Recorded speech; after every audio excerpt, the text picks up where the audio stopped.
السلام عليكم ورحمة الله تعالى وبركاته.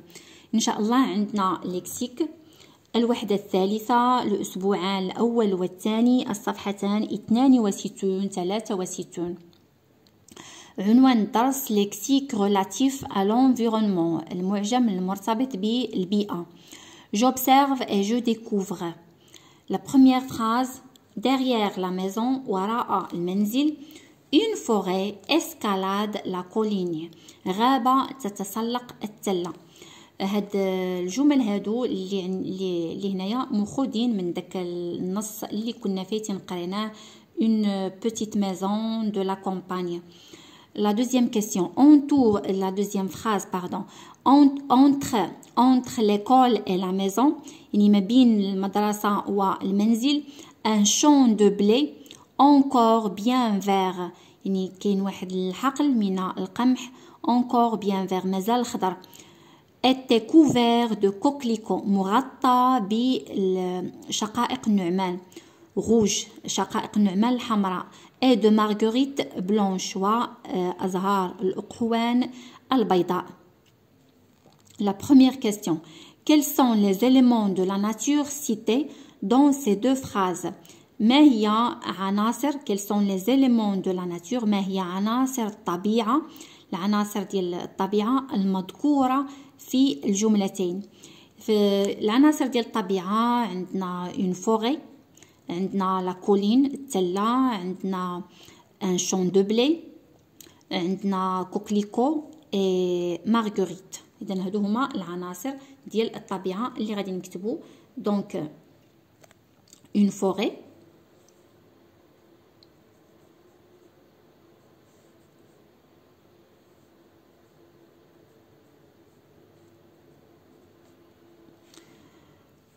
وعندنا ونقدروا نديرو هنايا يعني الا بغينا نديرو لي زيليمون دو لا ناتور سيتي دون سي دو فراز سون. غادي نكتبها هنايا باش تكون عندي الجمله اكثر افاده. دونك لي زيليمون كان خصني نكتبها هنا ولكن معليش. لي زيليمون دو لا ناتور سيتي سون، مذكوره هي دو بوين وغادي نذكروهم. دونك عندنا اون فوري، عندنا لا كولين،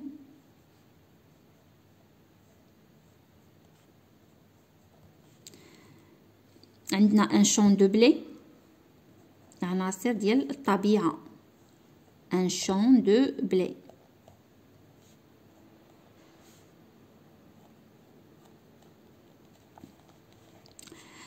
عندنا كوكليكو، دي كوكليكو، دي نرجع لهنايا ونكتب كوكليكو، يعني شقائق النعمان. وعندنا دي مارغوريت، أزهار الأقحوان، دي مارغوريت.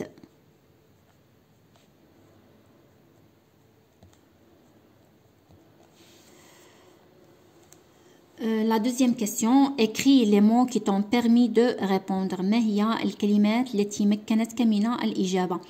باش قدرت انا نجاوب حيت سمعت لي زيليمون دو لا ناتور. منين سمعت لي زيليمون دو لا ناتور مشيت انا قلبت عليهم هنايا. دونك لي مو كي مون بيرمي دو ريبوندر، يعني الكلمات التي مكنتني من الإجابة هي لي زيليمون دو لا ناتور، حيت سمعنا اولا قرينا لي زيليمون دو لا ناتور مشينا كنقلبوا عليها هنايا. دونك لي مو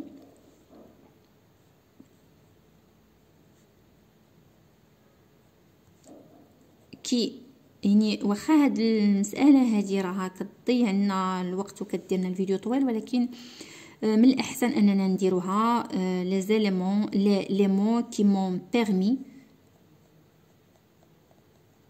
دو ريبوندر. يعني لو ولفتو انكم كتجاوبوا بجمله مفيده يكون احسن. دو ريبوندر نديرو سون les éléments de la nature. هادو هما الكلمات اللي مكنوني باش نجاوب انا، حيت سمعت لي زيليمون دو لا ناتور مشيت كنقلب عليهم.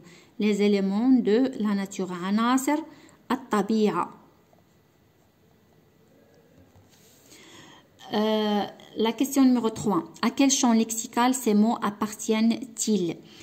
يعني هاد الكلمات هادو اللي حنايا كتبنا هنايا، هاد الكلمات اللي كتبنا هنايا اون فوري، لا كولين، ان شون دو بلي، دي كوكليكو، دي مارغوريت، يعني هاد الكلمات اللي كتبنا الى اي حقل المعجمي كتنتمي هاد الكلمات هادي. هاد الكلمات كتنتمي الحقل ديال لونفيرونمون، ديال البيئه او لا ناتور. دونك ils appartiennent، هنا كنهضروا على هاد الكلمات هادو، او بيان غادي نديرو ces mots appartiennent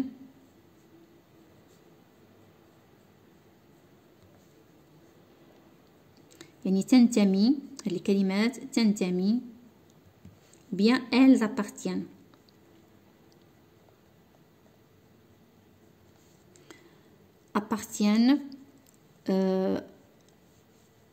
à la nature, à l'environnement, ou bien à la nature, ou bien غادي نديرو au champ lexical la nature، إلى الحقل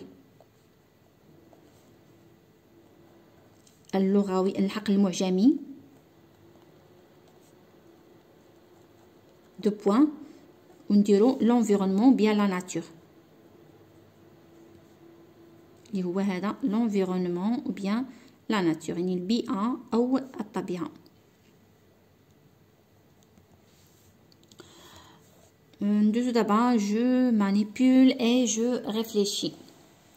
Je relève dans le texte de la lecture les mots relatifs à l'environnement. Le texte de la lecture هو هذاك النص اللي قريناه ديال une petite maison de la campagne، يعني العناصر المرتبطة أو الكلمات المرتبطة بالبيئة. عندنا كنا خرجناهم في النص، غادي نعاودو عاوتاني دابا نوليو نخرجوهم. دونك عندنا اون ريفيير،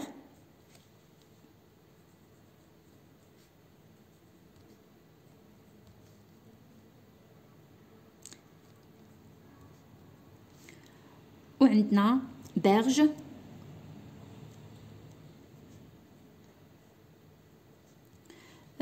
berge كيف ما قلنا هما الضفاف. عندنا arbre، أشجار، هادو كلهم كلمات مرتبطة بالبيئة.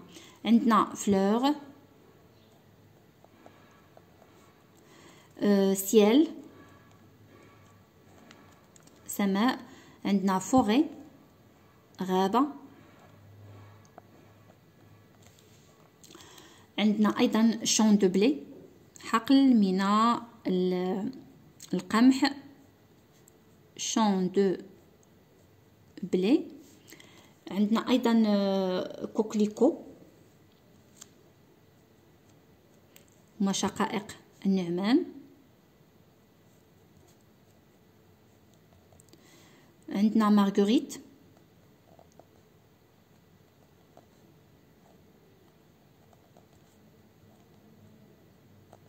دي مارغوريت، أزهار الأقحوان. هنا خصني واحد الأو يو وعاد أو، إذا غادي نولي نديرها هنايا وعاد ندير أو هنايا، مارغوريت. وعندنا كذلك كولين، تلة، لا كولين هي التلة، إلى غير ذلك. ونقدروا نزيدو حتى داك الألوان اللي عندنا روج، فيغ، إلى غير ذلك، نقدروا نزيدوهم حتى هما. دابا جو كومبليت لي فراز. La question numéro 2. Je complète les phrases par le lexique trouvé. يعني أتمم الجمل بالمعجم الذي وجدناه في هاد التمرين هذا. دونك جو بلونت، أزرع. جو بلونت ممكن نقولوا دي زاربغ، يعني غادي نكمل هاد الجمل هادو بكلمات اللي غادي ناخذها من هنايا. دونك جو بلونت دي زاربغ يعني أزرع أشجار. بوان. nous arrosons يعني نحن نسقي. nous arrosons ممكن ندير دي فلور، دي كوكليكو، دي مارغوريت، يعني نسقي نديرو دي فلور. nous arrosons دي فلور، نسقي ورود أو أزهار. بوان. nous protégeons يعني نحن نحمي. نقدروا نديروا nous protégeons la rivière ou bien nous protégeons la forêt. بجوجهم غادي يكونوا عندي صحاحين. نديروا لا فوري نو بروتيجون يعني نحن نحمي الغابة أو نحمي النهر من التلوث أو نحمي الغابة. دونك نو بروتيجون نديروا لا فوري أو لا كيف ما بغيتو ديروا لا ريفيير ونديروا بوان على فان دو لا فراز. لو شون دو بلي اي لو شون دو بلي اي فير يعني أخضر. لأن هذوك الألوان كيف ما قلت لكم نقدروا نزيدوهم هنايا. دونك نقدروا نزيدو روج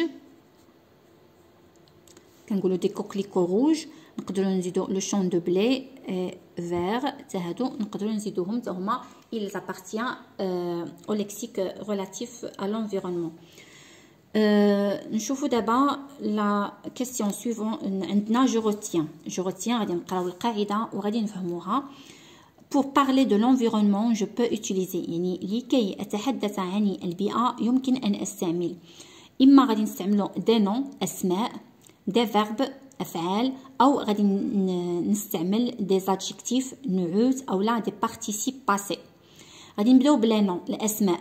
عندنا environnement بيئة عندنا arbre شجرة fleur زهرة champ حقل forêt غابة rivière نهر pollution تلوث protection حماية déchets هما النفايات ordure أيضا نفايات بلاستيك يعني البلاستيك.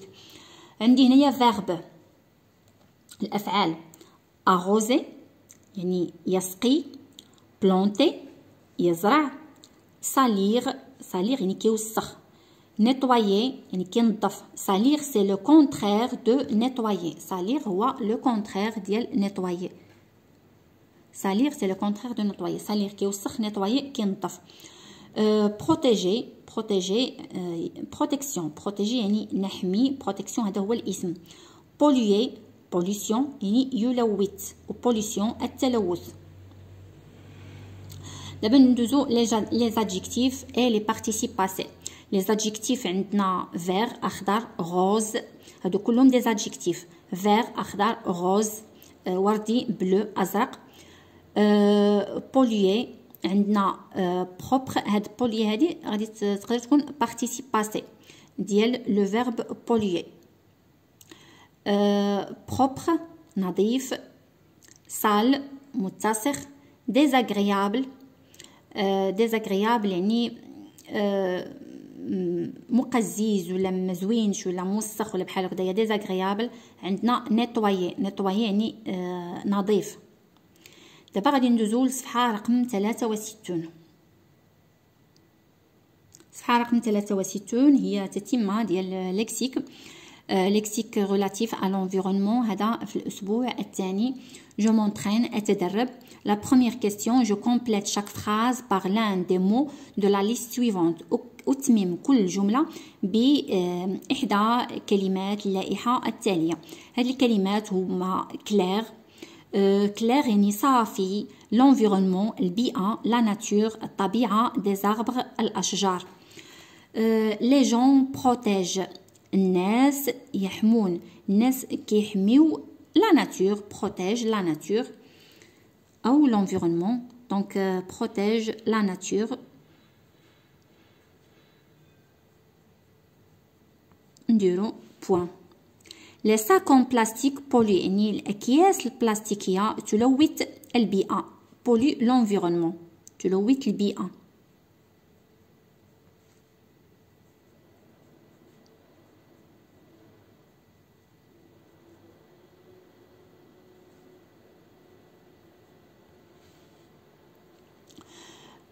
nous plantons يعني نحن نزرع. nous plantons des arbres نزرع أشجار. point. l'eau de la rivière ماء النهر est clair صافي. ماء النهر صافي. l'eau de la rivière est claire. et à la fin de chaque phrase on met un point. la question numéro 2.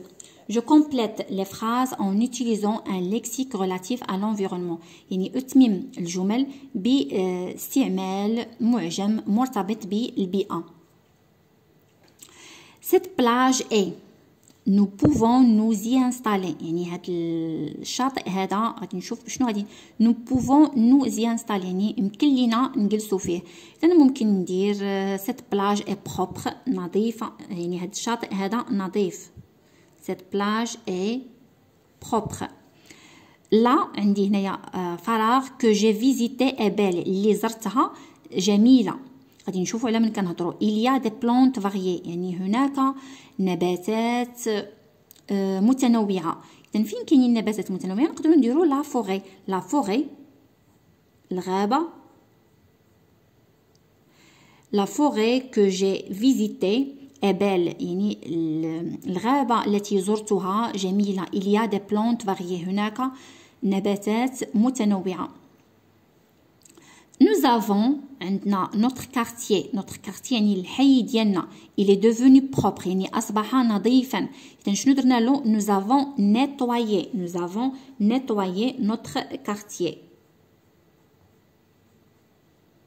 يعني نظفنا. هنايا عندنا nettoyer est conjugué avec l'auxiliaire avoir donc il ne s'accorde pas avec le sujet. واخا عندنا nous في لو participe passé ما غاديش نزيد لا او ديال الفيمينا لا اس باسكو لو فيرب est conjugué avec l'auxiliaire avoir. اذا دائما يعني شي راه مرتبط بشي. لو كونجوغاسيون راه مرتبط بكل شيء. يعني فين ما مشينا يعني خصنا ننتبه لهاد القضيه هذه. كيل بو بيزاج يا له من منظر جميل. اون ني فوا إذا هنايا غادي نجيب من راسي. اون ني فوا دي زاربغ نقدروا يعني هنا كندير اللي بغيت. اون ني فوا دي زاربغ اشجار دي فلور ورود. ونقدروا نديروا اي اون ريفيير ونهر. اي اون ريفيير اون ريفيير. وإلا بغينا نديرو في الأخير نديرو ان بوين ديكسكلاماسيون لأن عندنا كيل بو بيزاج. On y voit des arbres, des fleurs et une rivière. Je m'évalue.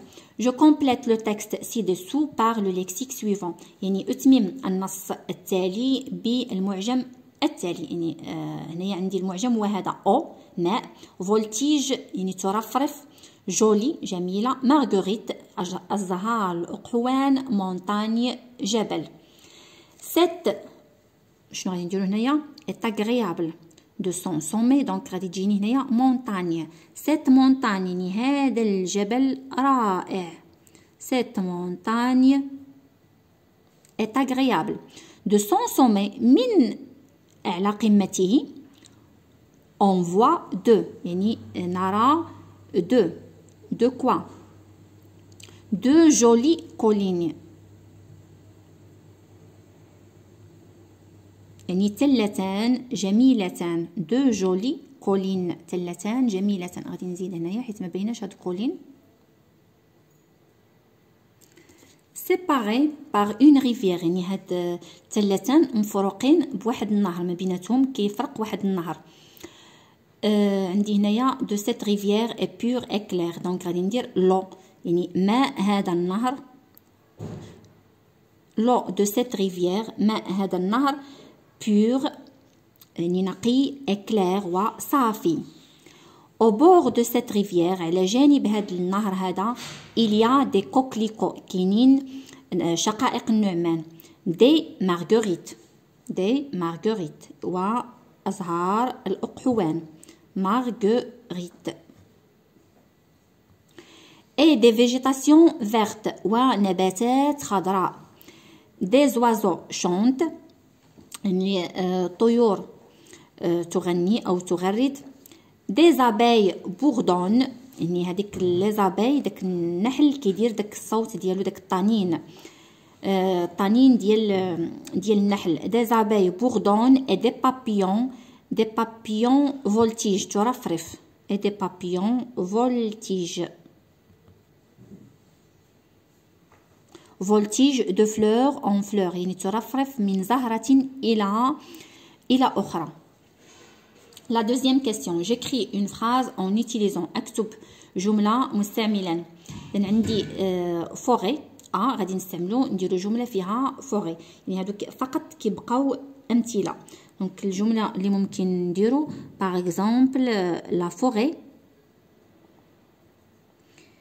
Toujours une phrase commence par une majuscule et se termine par un point.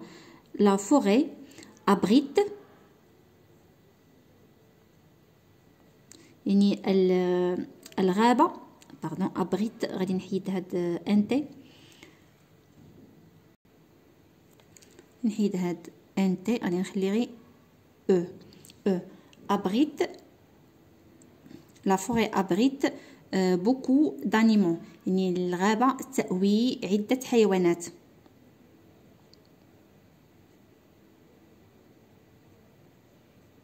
بوكو دانيمون. بوان. عندنا بروبر. بروبر يعني نظيف. دونك après le ramassage des ordures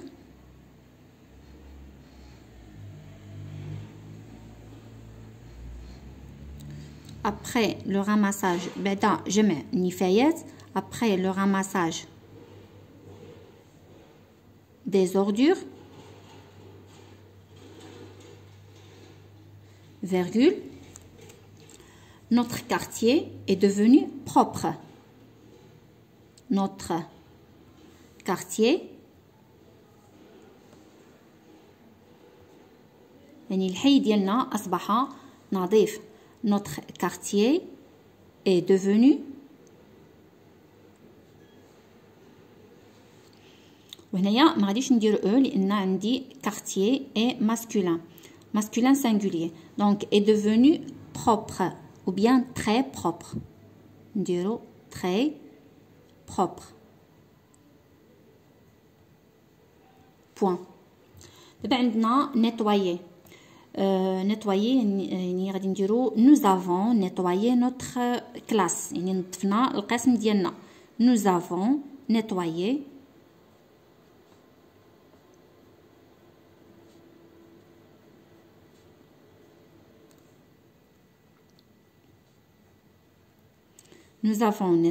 notre classe. نظفنا القسم ديالنا notre classe. بوان. وهكذا كنكونوا سالينا الصفحتين ديالنا رقم 62 63. الى حصة مقبلة ان شاء الله. شكرا جزيلا على المتابعة والى اللقاء.